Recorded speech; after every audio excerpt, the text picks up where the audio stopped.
Is there a question for me right now? Oh, for you. I have a different question for you. I'm taking in what Bradley said about calibrating, and deep into this, Fiona. What I notice for myself is that um,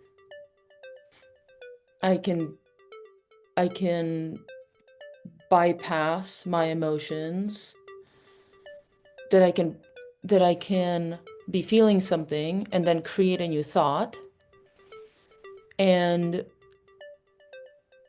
but that emotion has not been fully felt, digested. It's a bypassing of a sort. And so I have a general contemplation about how much um to listen to the emotion so that I can learn from it. And I have an example, if that's helpful. Um I the way I grew up, I would have won like codependence championship of the world. Like I was really good at, doing things for others and then being resentful. And um and that still comes up, and it came up really strongly last week. And so I was um it felt like which way do I go? Do I change my thoughts like I know how to do, or do I listen to this feeling? And in this particular situation, it was so strong, I decided, okay, I'm gonna go with this feeling. I'm gonna feel it fully. And it had to do with me being codependent with my mom, with my sister, with my partner.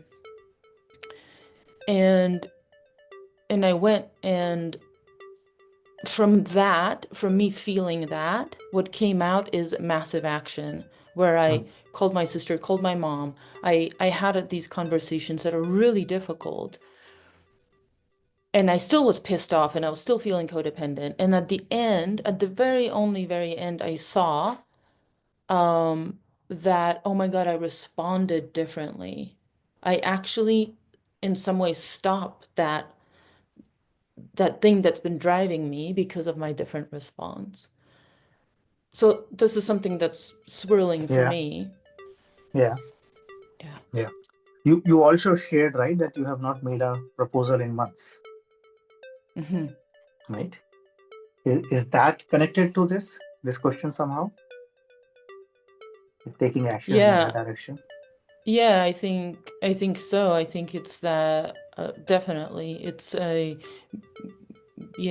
wanting to um be certain Mm. that, that I'm not crossing a line, that I'm not putting someone in an uncomfortable situation, for sure. Yeah.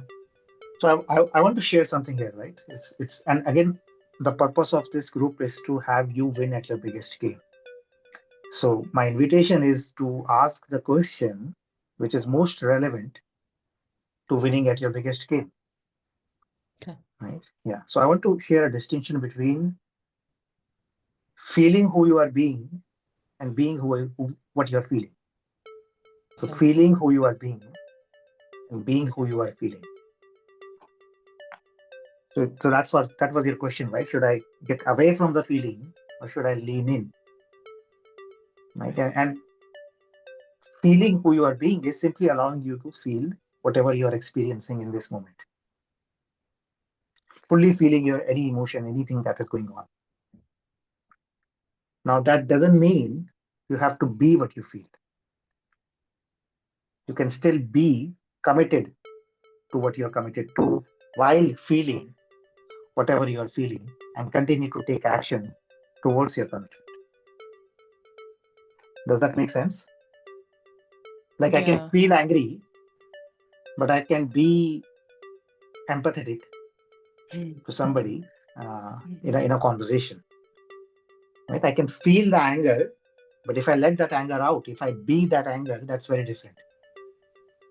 Mhm. Right? So many times we confuse this, and especially in leadership development, this is often confused with being authentic. Being authentic doesn't mean just you just let anything out. So you feel it, You don't ignore it, you don't suppress it. You feel it, you honor it, you don't fight it. But you, in your action, because your action shapes your life, your results. And if you want the life that you want, then your action cannot be because I was angry then, or I was upset, or I was sad, or I was not feeling like doing it. So I can feel whatever I feel, but my actions come from my commitment. So feeling being and being feeling are two different things. And maybe I have answered your question in two different directions. Like, yes, you feel because if you don't feel, it will have some kind of explosion in the future, but you can feel and still continue to act. Yeah, I'm having a fun experience right now because Mm, um like historically, when I go into what I call a density, right? I go into some protection mechanism that I've been in my life, and I go back into this. I go, okay, I need to wait for this to pass. I'm not gonna make mm, any action from this place. This has been sort of my story. I will not make an action from this place. I'm gonna wait so that I mm. feel better, so I can come with, you know, go to your room and come back when you're ready, that kind of thing. Um, and what you said allows me to, like, that's always an option, but another option is I can always do that, but I can meanwhile act from the commitment. Yeah, And it's not bypassing, it's a choice. it's a choice. Yeah, it's And I both can and. go back to the room too if I want to. Yes, yeah, you can. Mhm. Yeah, and we compensate, we overcompensate for this, right? And you said I need to process this or deal with this before I do something. And I will just go back to what I shared maybe the last time or in the kickoff call, that all of you, to win at your biggest game, you don't need anything else than what you already have. There is nothing you need. You already have that to win at your biggest game, including this. Mhm. Yeah, there is a How, sense of freedom that comes from this that you just said. There's a yeah, freedom in like yeah, that's I can feel this and I can act yeah, however I want. Like it yeah. becomes a lot more fluid.